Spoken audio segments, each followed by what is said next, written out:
Friends, welcome to CS centre. आज देख लेते हैं कि जो कि 2 दिसंबर 2022 में न्यूज़पेपर में कौन सा आर्टिकल्स हमारे एग्जाम्स के पॉइंट ऑफ व्यू से इंपॉर्टेंट है।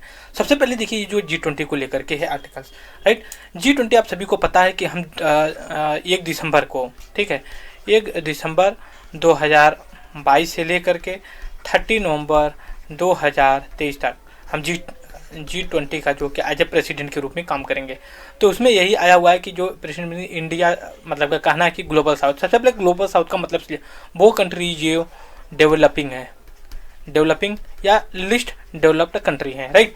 वैसा नहीं, साउथ का मतलब ये नहीं कि जो इक्वेटर के 0 डिग्री होता है इसके नीचे का जो होता है वो होता है। इंडिया भी तो वैसे नॉर्दर्न हेमिस्फीयर में आता है। इसका मतलब अगर आपसे पूछा जाए कि ग्लोबल साउथ का मतलब क्या होता है, तो इसका मतलब यही होता है those country belonging to developing या लिस्ट डेवलपिंग कैटेगरी, राइट।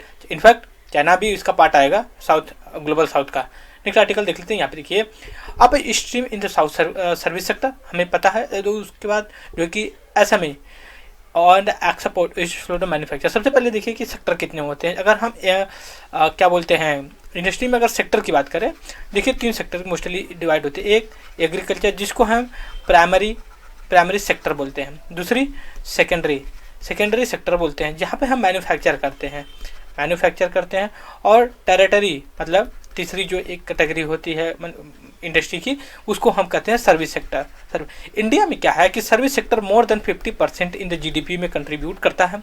दूसरी बात है, एग्रीकल्चर अप्रॉक्सीमेटली आपका बोल सकते हैं 18% करता है जीडीपी में कंट्रीब्यूशन एग्रीकल्चर एलाइड होते हैं। लेकिन इसका जो पॉपुलेशन मतलब जो एम्प्लॉयमेंट होता है ना, वो ऑलमोस्ट आपका 50% के ऊपर का लोगों को करता है। परचेज बहुत देखने में जो प्राइमरी मैन्युफैक्चरिंग सेक्टर होता है, जो सेकेंडरी सेक्टर रहता है, यहाँ पे उसका ये कॉन्सेप्ट होता है कि हालांकि इंडिया ने सीधे एग्रीकल्चर से सर्विस सेक्टर पे जंप कर गया, और यही जो कि एक आज तक डिबेट में रहा है कि क्या इंडिया इसको कितने दिन तक सस्टेनेबल कर पाएगा, क्योंकि जितनी भी कंट्री अभी तक सर्विस सेक्टर टेरिटरी सेक्टर पे ट्रांसफ़र हुई हैं, वो पहले प्राइमरी सेक्टर, सेकेंडरी सेक्टर, फिर टेरिटरी सेक्टर पर की गई। बट इंडिया से ऑटोमेटिक ही प्राइमरी एग्रीकल्चर से मैन्युफैक्चर पे नहीं शिफ्ट किया, मतलब इंडस्ट्री उतनी अच्छे से डेवलप नहीं हो पाई। तो इसमें ये कहा गया कि ये जो कि स्लो डाउन किया हुआ है, जबकि सर्विस सेक्टर इसका ग्रोथ अच्छा रहा है। नेक्स्ट आर्टिकल हम देख लेते हैं क्या इंपॉर्टेंट है हमारे एग्जाम के पॉइंट ऑफ व्यू से, क्योंकि इलेक्शन चल रहे हैं तो इस समय बस इलेक्शन का ही न्यूज़ ज़्यादा आ रहे हैं। देख लेते हैं वेट करके। देखिए, दूसरी चीज़ है, देखिए कि यहाँ पे मंथली जो प्रेसिडेंसीशिप होती है यूनाइटेड सिक्योरिटी काउंसिल का ना, जब मान लीजिए दिसंबर 2022 का जो कि इंडिया प्रेसिडेंटशिप के, आप सभी को पता है कि यूएन सिक्योरिटी काउंसिल जो है कि सिक्योरिटी को लेकर के है। इसमें जो कि 10 कंट्री होते हैं, 2 क्लास में होते हैं। एक जो परमानेंट होते हैं उसको 5 बोलते हैं, और नॉन परमानेंट होते हैं 10 होते हैं, राइट। इसमें इंडिया जो कि नॉन परमानेंट मेंबर है। दूसरी बात, G20 की मीटिंग जो होने जा रही है, जो हम प्रेसिडेंटशिप करें, तो उसमें मोर देन 200 प्लेसेस पे एक साल के अंदर जो है कि इसकी मीटिंग होगी डिफरेंट। उसमें श्रीनगर, धारावी और अदर जो कि मॉन्यूमेंट हिस्टोरिकल जो कल्चरल होंगे, वहाँ पे मीटिंग की जाएगी। और उसमें एक शशिकांत दास हैं जो अभिकांत दास हैं, जो कांत है, जो ये काफ़ी अच्छे इकोनॉमिस्ट हैं और नीति आयोग के साथ इन्होंने काम भी किया है।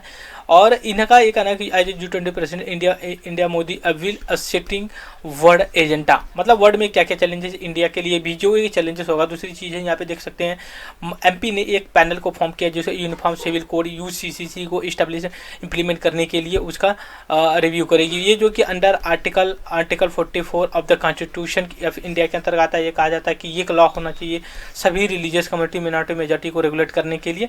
दूसरी चीज़ यहाँ पे देखिए, इंडिया और प्लस USA के बीच में ना जो कि एक मिलिट्री एक्सरसाइज हो रही है, युद्ध अभ्यास हो रहा है, ठीक है। तो यहाँ पे आपके लद्दाख या फिर उत्तराखंड रीजन में, तो उसमें जो है कि बीजिंग का ये ऑब्जेक्शन आया है कि जो कि थर्ड पार्टी जो कि इसमें इंटरफेरेंस नहीं करनी चाहिए। तो इंडिया का ये कहना है कि ऐसा है कि हमारा ये बहुत पुराना जो कि मिलिट्री बायलैटरल एक्सरसाइज है, आप इसको अदर वे में मत लीजिए। तो इस पर जो कि डिसमिस किया उसको करेगी कि थर्ड पार्टी जो कि देखिए काफ़ी इंपॉर्टेंट आर्टिकल है। G20 पे प्रेसिडेंटशिप आई है। अब UPSC का जो मेंस होगा उसमें कहीं ना कहीं G20 को लेकर के मेंस का जो ऑप्शनल होता है सबका, या फिर जो GS का होता है, उसमें कहीं ना कहीं पूछा, क्योंकि बहुत से आर्टिकल्स आते हैं। आज देखिए 4-5 जो आर्टिकल्स आए हुए हैं उसमें सबसे ज़्यादा G20 को लेकर के हैं। नेक्स्ट है जो कि यहाँ पे देखिए इंडिया की जो एनर्जी रिक्वायरमेंट होती है ना, उनमें सबसे ज़्यादा की जो फुलफ़िल की जाती है वो जो है कि कोल से फुलफ़िल की जाती है। ग्रेटर द मोर देन 50% जो है कि कोल से फिल है। तो कोल ये आपको पता है CO2 को जो को इमिशन करता है, और CO2 जो कि कार्बन डाइऑक्साइड जैसी कुछ गैसों को रिलीज करता है और उससे ग्लोबल वार्मिंग बढ़ती है। तो उस चीज़ को कैंसिल करें, तो इंडिया ने अपना क्लेरिफिकेशन उस पर दिया। एक ये भी अच्छा इंपॉर्टेंट है जो कि G20 से ही लेकर के, और एक काफ़ी इंपॉर्टेंट यहाँ पे उतना नहीं है बट इतना है कि आप सभी को पता है 1984 में जो है कि भोपाल में गैस लीकेज हुए थे। हाँ, तो उस चीज़ को लेकर के आज भी जो कि वहाँ पे चीज़ें भी केस उनका फाइनल नहीं हो पाया है। न्यूट्रिशन स्कीम और PDS को लेकर के यहाँ पे एक आर्टिकल आया हुआ है। नेक्स्ट हम आर्टिकल में यहाँ पे देखिए काफ़ी इंपॉर्टेंट आर्टिकल है। आप सभी को पता है कि दिसंबर 1 को ही काफ़ी इंपॉर्टेंट दिन रहा इंडिया के लोग, हालांकि बहुत कम लोगों को पता है क्योंकि UN सिक्योरिटी काउंसिल की जो भी प्रेसिडेंटशिप मंथली मिली, फिर G20 का भी एनुअल जो प्रेसिडेंटशिप मिला वो भी मिला, फिर उसका इसी दिन को ई रूपी की जो इलेक्ट्रॉनिक रूपी जो कि लॉन्च किया गया RBI के द्वारा। ये काफ़ी इंपॉर्टेंट आर्टिकल, हम इसको डिस्कस करेंगे। नेक्स्ट हम आर्टिकल देख लेते हैं क्या है हमारे लिए इंपॉर्टेंट। यहाँ पे देखिए इलेक्ट्रिक कंजप्शन इन इंडिया जो ग्रोइंग डबल डिजिट, मतलब 14% के ऊपर की जो डिमांड इंक्रीज हो रही। तो ये बेसिक इंडियन एक्सप्रेस का द हिंदू में देख लेते हैं। GST revenue collection rise 11% in the year early, मतलब पिछले साल की तुलना में इस साल की ज़्यादा हुआ। फिर उसके बाद G20 मीटिंग, जो G20 water shade a movement for India के लिए ये बोला जा रहा है। देखते हैं क्या क्या निकल के इसमें से आता है। नेक्स्ट आर्टिकल हम देख लेते हैं क्या इंपॉर्टेंट है। यहाँ पे देखिए बहुत ही ब्यूटीफुल आर्टिकल है ये। आपको अगर आपको PDF मिल जाएगी तो मिल जाएगी, नहीं तो मैं अलग से एक वीडियो बना करके करूँगा, क्योंकि ये देखिए इसमें से क्वेश्चन पूछे जाते हैं आपके जिलों की, और जो वाइल्ड लाइफ एनिमल या जो भी होते हैं उनको प्रोटेक्शन को लेकर के है। तो इसमें जो टर्टल होते हैं, जो फ्रेश वाटर टर्टल होते हैं, सलाइन वाटर टर्टल होते हैं, उनको लेकर के यहाँ पे जो कि डिस्कस किया गया है। नेक्स्ट आर्टिकल देखते हैं क्या है इंपॉर्टेंट हमारे लिए। यहाँ पे देखिए काफ़ी इंपॉर्टेंट आर्टिकल है जुडिशरी को लेकर के। जुडिशरी की डिलीजिटमाइज इंडिपेंडेंसी ऑफ द जुडिशरी को लेकर के ये आया हुआ है। दूसरी ये यहाँ पे एक चीज़ है green most sustainable road safety को लेकर के यहाँ पे डिस्कस किया। इतना इंपॉर्टेंट नहीं है, लेकिन ये काफ़ी इंपॉर्टेंट आर्टिकल है जो कि ये SY कुरैशी और जगदीप S चोकर है। इनका दोनों लोगों का इंटरव्यू हुआ है क्या कि जैसे कॉलेजियम सुप्रीम कोर्ट करके लेकर के है, वैसे ही सेम पैरामीटर पे जो है कि India election commission of India के जो भी अपॉइंटमेंट होते हैं वैसा ही होना चाहिए। तो इन लोग कहते हैं कि नहीं ऐसा होना चाहिए, इनका लोगों का आर्गूमेंट है। हम इसका एक डिस्कस करेंगे प्रॉपर तरीके से।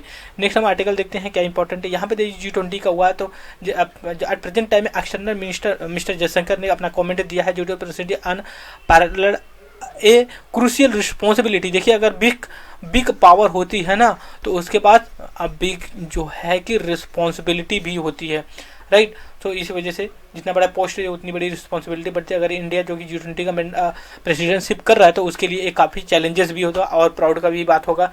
यहाँ पे देखिए जो मास्टर को लेकर के हम सभी जानते हैं कि दिल्ली यूनिवर्सिटी का जो कि जेनेटिक मॉडिफाइड मास्टर को जो कि एक कॉमर्शियल करने के लिए प्रपोजल किया था और उसको जो है कि कमेटी ने अप्रूवल भी कर दिया। तो सुप्रीम कोर्ट ने सेंट्रल गवर्नमेंट से ये मांगा हुआ है क्या ये इन्वायरमेंट को हार्म नहीं करेगी, क्या इससे जो कि इसका आउटकम हो जो कि और भी चीज़ें आएंगी कि नहीं आएंगी। काफ़ी इंपॉर्टेंट ये भी आर्टिकल है, देखते हैं।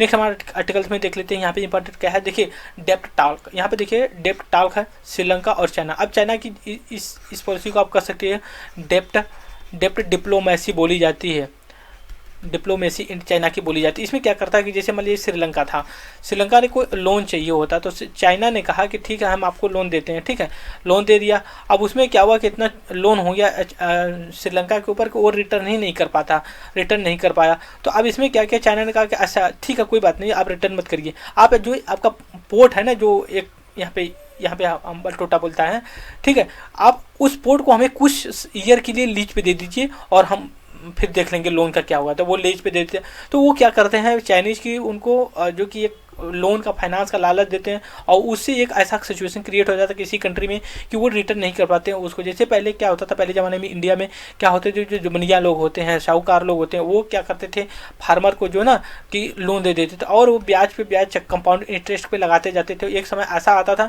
फार्मर जो है कि अपना लैंड बेचता था, क्रॉप से तो छोड़ो वो अपना लैंड भी दे करके नहीं चुका पाता। इवेंचुअली ये होता था कि लैंड लेस वो जो कि फार्मर हो जाता था। नेक्स्ट आर्टिकल यहाँ पे manufacturing IPMI assign output order third month is the high, इस चीज़ को हमने देखा अभी प्रीवियस जो कि लेक्चर में। सो इस वीडियो में इतना ही। Thank you very much the discussion.